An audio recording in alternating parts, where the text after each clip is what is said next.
So before I begin, there's two things I want to make clear. First, this video contains spoilers of the original Final Fantasy VII. I know that shouldn't be a big deal, because that game is over 20 years old, and it's almost obvious which spoiler I'm gonna talk about. But for the remake, you have my word that I won't be giving any major spoilers. So if you have yet to play it, you can feel safe here. And without anything else to say, I hope you enjoy the video. And subscribe. I like the internet. It's the best place where you can argue with total strangers about the most insignificant things and see what dumb shit they may say. Your favorite video game sucks. Why? Because it's overrated. Wait a second. That's the stupidest argument you can use to hate a game. There's a huge difference between disliking something that happens to be popular and disliking something because it's popular. And I've seen the latter with a lot of games. Super Mario 64, The Legend of Zelda Ocarina of Time, Dark Souls, Super Smash Bros. Melee, the list goes on. But if there's a name that I've always seen together with the word overrated, it's Final Fantasy VII. I didn't play this game until 2017, that was 3 years ago. But naturally before that I was aware of how extremely popular it is. You know, in case Square Enix's milking of 7 didn't make that clear enough. And of course, I knew about its impact on the JRPG genre. So once I finally had the chance to play it, I delved in with a specific mentality. I bet this game will be good, but it won't blow me away because of the technical difficulties of its time. And what I ended up experiencing was...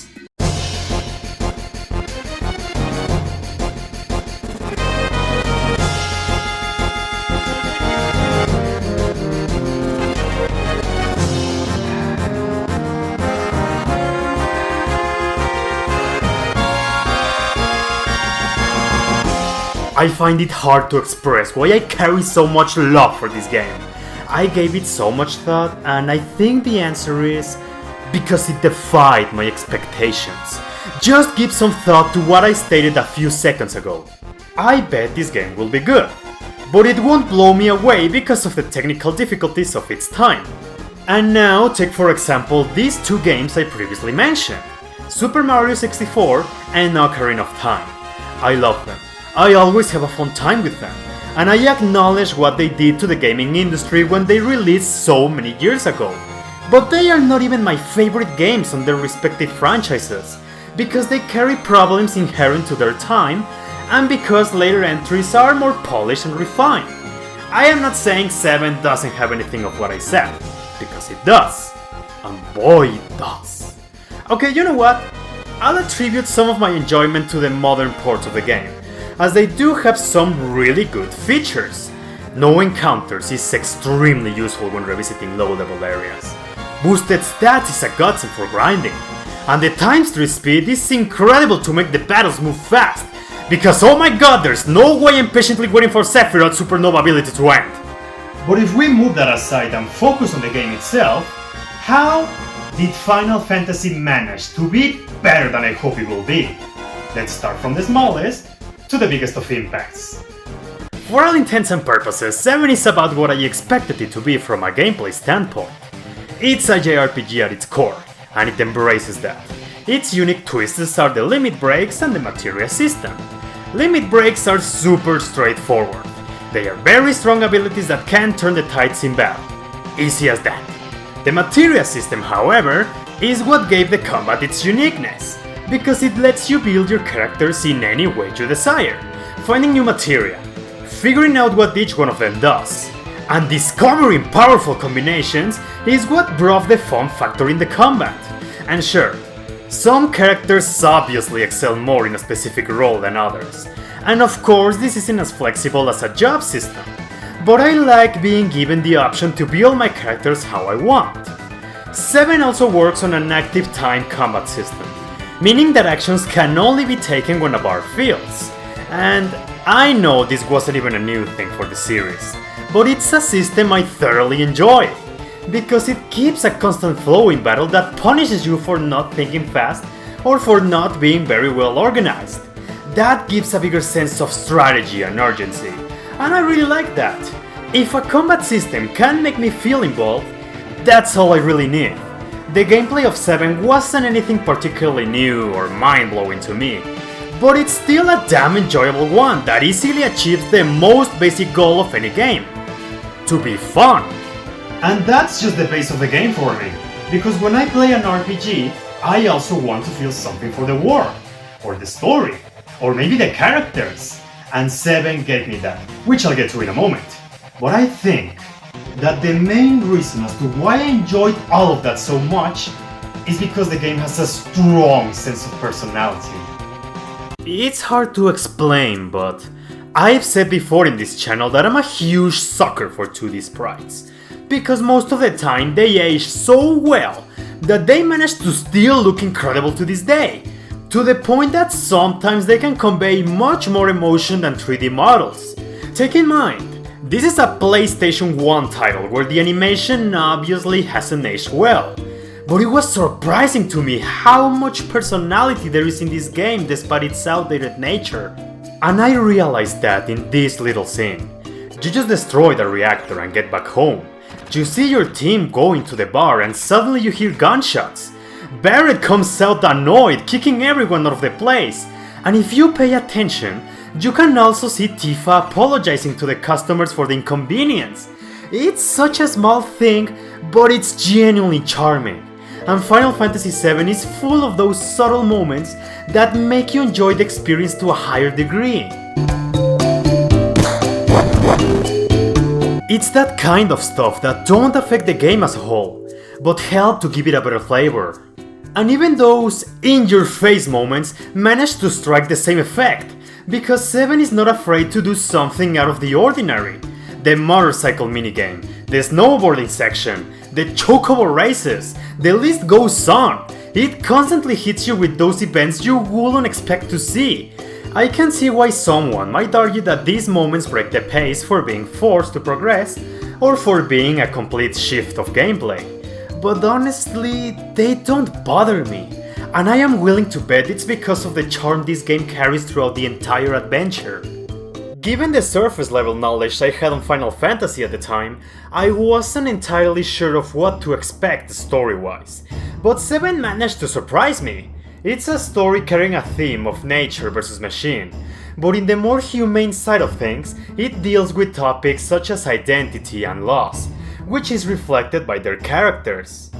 I was mostly familiar with them at sight and other mediums, and even so, I ended up liking them a lot, which again was mostly attributed because they turned my expectations around. Take for instance Cloud, the main character. Do you know what was my only exposition to him before I played this game? Kingdom Hearts. I spent years believing he was nothing but an unlikable, depressing edgelord. At the beginning he has some of that, while also being cocky and sarcastic. But it doesn't take long to the player to notice that Cloud is actually a huge dork, and throughout the game you see him struggle with who he is. He has a troubled past that motivates the player to find out more about him, only to culminate in a believable development to someone softer and caring.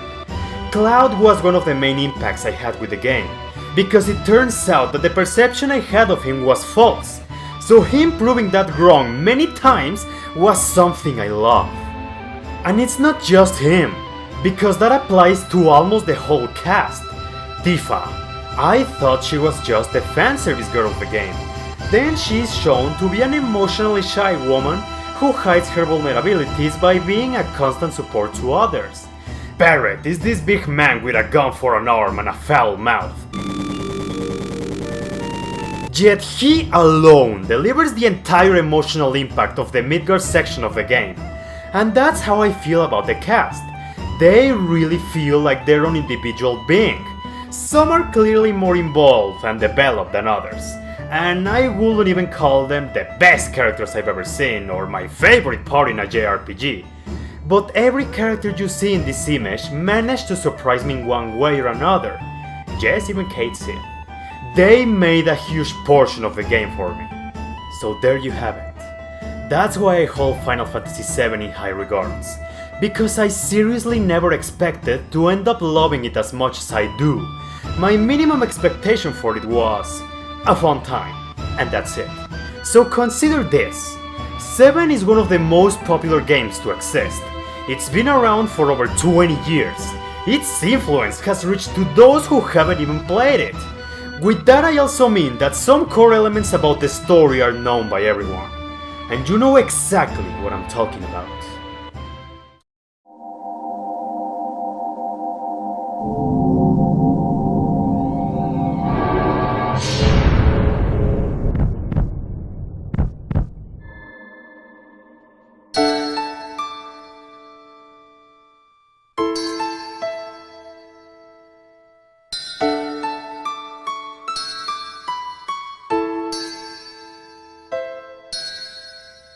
Aerith's death is not just a spoiler.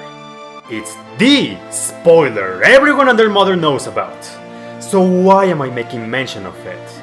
Because this simple scene is what made me fully understand what's so special about 7. This moment has been referenced numerous times. It's been used as a joke all over the internet. An event that I was prepared to face, and when it happened, I felt it. Because it wasn't a cheap tactic to create shock. Aerith's death showed a natural and realistic view of what it's like to lose someone. Something that I know so well. I've seen so many deaths in video games throughout my life. And the fact that the most spoiled one was capable of making me feel that way is something I've been unable to forget. This scene is used as a pivotal point to move important story elements and carry out the development I already talked about. I've stated a number of times on this channel that with games I always look for that little extra besides fun. Final Fantasy VII gave me that. The gameplay is just about what I hope it will be with its own twist. That's good. But the extra that I got from it was a surprise. I was surprised to see how much charm and personality this game carried despite its aged looks. I was surprised by how the characters were so much better than I was expecting. And I was surprised that this game made me feel a barrage of different things. Laughter, sadness, excitement. It left me with a mark. One that will always make me say, I love Final Fantasy VII. So with all that I have said, you can bet that I was hyped as hell for the remake. That left me with some worry because I thought to myself, how? How can they possibly recreate what I felt with the original game? Let's be realistic. Nowadays the trust people have on Square Enix is not very good. And the way in which they have handled Cloud outside of 7 is terrible. So that was a fear I had. Now, comes E3 2019, and I am surprised. I couldn't believe at what I was looking at. They made me believe that there was something of worth to look forward to. Time passes and the game releases. I played myself and then...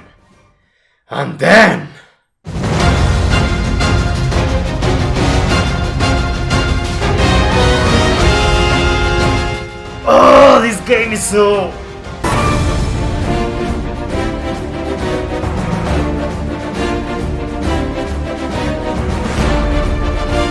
It's so...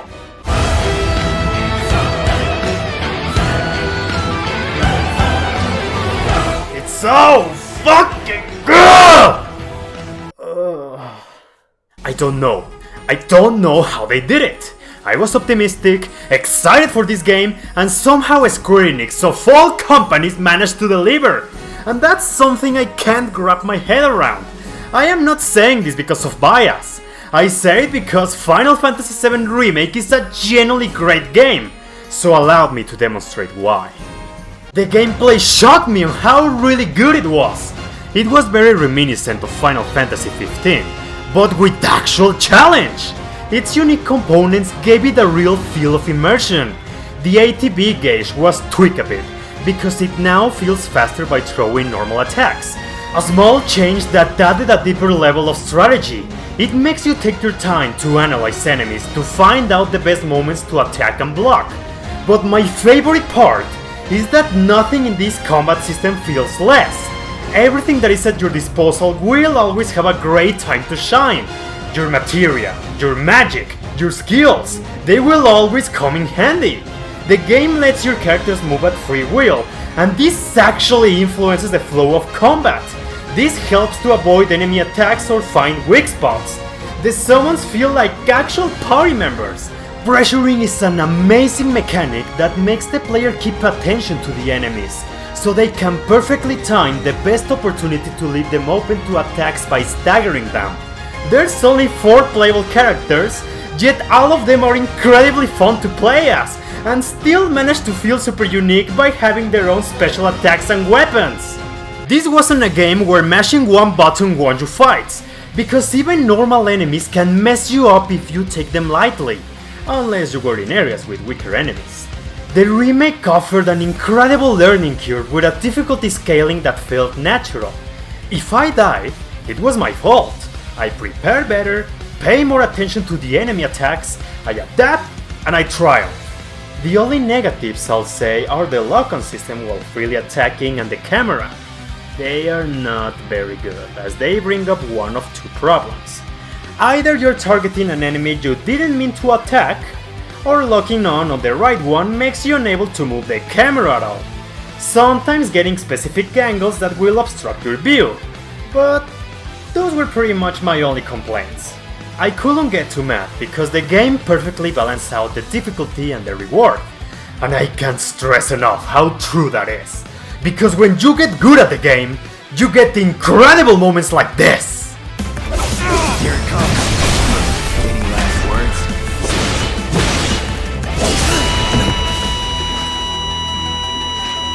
The gameplay alone was the sole reason to play this game. But what about the other things that made the original for me? Well, I'll tell you, the gameplay was the least of my concerns, and so were the visuals and the soundtrack. Generally speaking, the game looks really damn good, I gotta say. This game was one of the few that made me walk slow on my own wheel, just so I could appreciate my surroundings.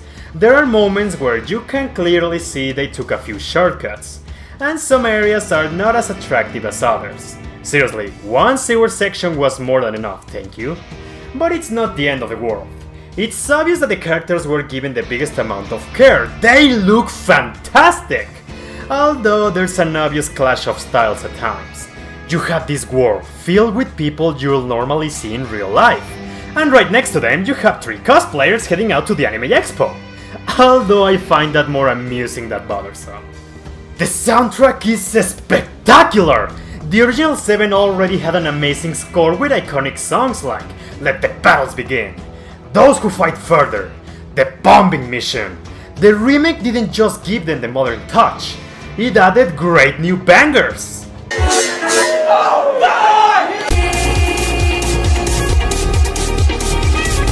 It did the best thing you can possibly do with a soundtrack, making it dynamic. The music in the background will change and adapt to best reflect the situation on screen. Even if it's the same song, you can still perceive the very subtle changes. Just take this as an example. The motorcycle minigame in the original. It was fun, fast, and had a catchy tune to accompany it. Someone at Square Enix heard it and thought, yeah, let's give this song 8 different arrangements. And they did it.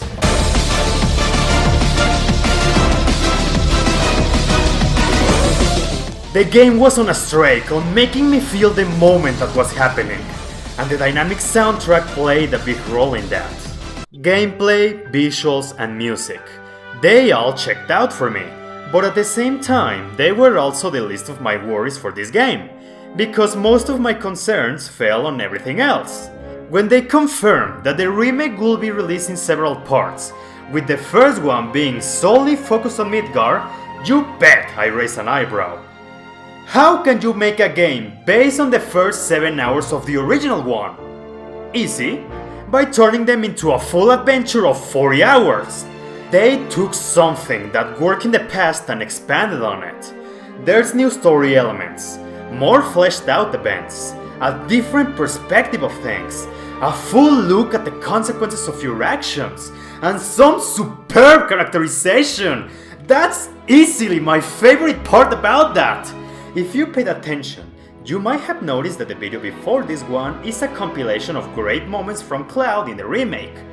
Why will I bother to do that, besides being an obvious filler?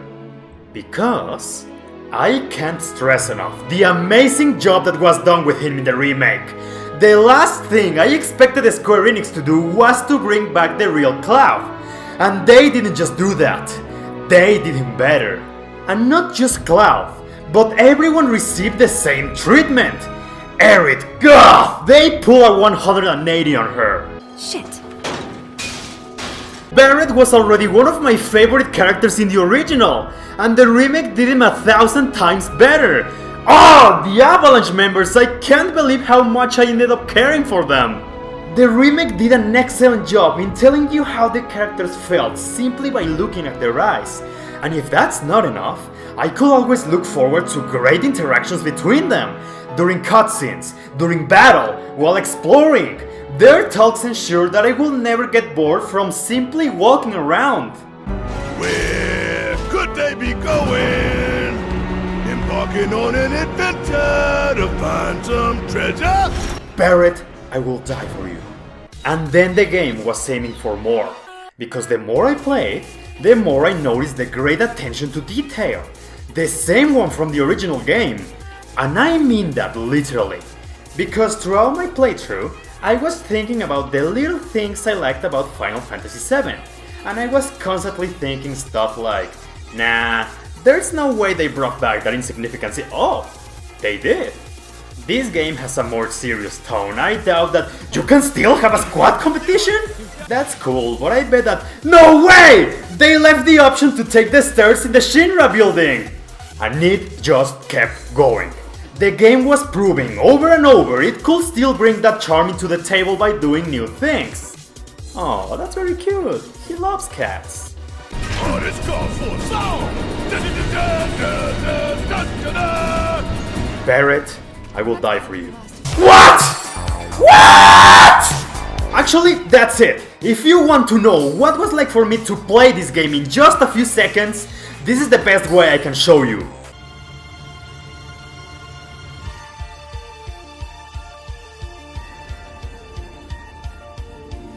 Let's fucking go! Final Fantasy VII Remake is a beast of a game. It went against all my negative expectations, and it surpassed my positive ones. 40 hours may fall a bit short for today's JRPG standards, but I'll tell you, in those 40 hours, I didn't experience a dull moment. The lowest point of the game for me were the generic side quests of Find the Lost Kitty or Search for the Lost Kids. But they didn't drag on, and besides, that's optional content I did because I wanted to. I don't know about you, but I'd rather have a shorter adventure that lets me savor every second, than a game that lasts longer thanks to terrible pacing and padding. And this one just kept giving over and over and over! It refused to stop! It was always giving me a spectacle and I just wanted more! I was constantly looking forward to more combat, more boss battles, I wanted more exploration, more dialogue from the characters. You know that feeling of emptiness that remains when you beat a game you absolutely love? That's what the remake did to me, and I'm genuinely impressed. Square Enix could have easily made a one-on-one remake and so many people would have eaten it up. But no, they went above and beyond. They understood what the original game means to us, recreated the same magic, and gave us more. For better and worse. Yeah, I promise I won't give any major spoilers, so I'll stick with that. I won't go in depth about that thing in the game that shook all the fans, but I'll tell you what I think about it. If you still don't want to know anything, you can skip to this part of the video to avoid anything related to it. Are you ready? Let us proceed. I'm both happy and scared at the same time. On one hand, it opens the path for the developers to try something new, something that can potentially be better, which was evident in this game by how they added new things, and even tweaked a few pre-established ones. The events of the original game wouldn't be exactly as they were, and that always had me on my toes. And most of the time, my reactions to those changes were very positive, in case I didn't make that clear enough. However, on the other hand, we have Tetsuya Nomura. If you know anything about this guy, is that he sucks as a writer, with his confusing, convoluted storylines that try so hard to be deep, only to give little payback. I know he's not the writer in this game, but he's the director. He still has a big saying in what goes and what not, and you can clearly see his influence at times during the game. So yeah, what awaits us for the future parts of the remake, I can't be sure. There's this lingering feeling of worry, but at the same time, a big one of hope. As long as Nomura manages to keep his unnecessary ideas in check, and as long as the developers put the same love and passion into the next parts as they did with this one, then I believe we can be optimistic that the Final Fantasy VII Remake can live up to the legacy left by the original one. We don't know how long this will take, so the best thing we can do is be optimistic about it. So remember the wise words of a very strong man. There's no getting off of this train we're on till we get to the end of the line. Barrett, I will die for you.